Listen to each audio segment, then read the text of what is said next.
vos différents documents. Et ça se traduit aujourd'hui par une situation qui fait que, sur l'exercice 2017, nous avons accusé un gap de 161 milliards sur les recettes fiscales. Vous ne le démentirez jamais. Et ce gap-là va vous poursuivre. Et à la fin du premier trimestre 2018, on est déjà à un gap de 40 milliards sur les recettes fiscales. Ensuite, nous avons, et nous l'avons démontré, puisque personnellement j'ai saisi le FMI et je vous en ai fait ampliation, que sur les années passées, vous avez fait un dépassement de l'ordre de 216 milliards sur les ressources extérieures.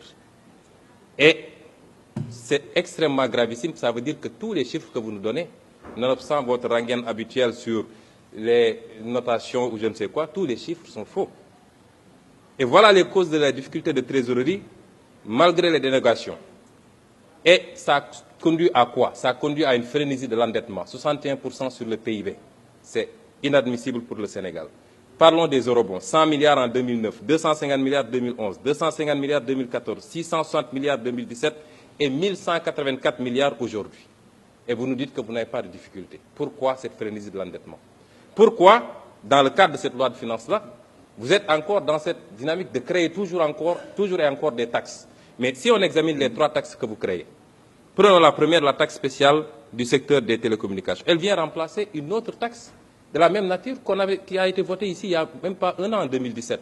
Qu'est-ce que vous avez changé? Puisque vous n'osez pas affronter les multinationales de télécommunications, vous leur donnez la possibilité de déclarer trimestriellement, ce qui est une violation de l'égalité des contribuables devant la loi. Parce qu'en matière de TVA, la déclaration elle est mensuelle dans tout le code général des impôts. Vous avez reculé parce que les entreprises de télécom avaient dit qu'ils ne paieront pas. Et vous devez assumer d'avoir annulé la taxe sur les appels entrants. 50 milliards de recettes abandonnées par le président Macky Sall pour respecter une promesse de campagne faite au patronat, particulièrement le patronat français. Le prélèvement sur les compagnies d'assurance. Mais vous mettez une taxe de 1% qui va être encore supportée par le consommateur, alors que vous n'osez pas taxer les forts profits des compagnies d'assurance et les distributions qui sont faites. C'est là où se trouve l'enjeu. Mais vous êtes toujours en train de faire peser la charge sur les mêmes, c'est-à-dire le pauvre contribuable. Enfin, les prélèvements sur les opérations de consignation.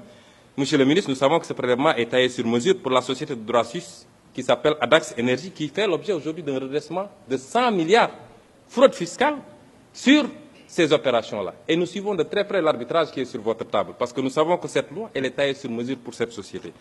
Et voilà que le président Macky Sall, sortant de son sommeil de Lyon, décore cette même société de l'ordre national du Lion.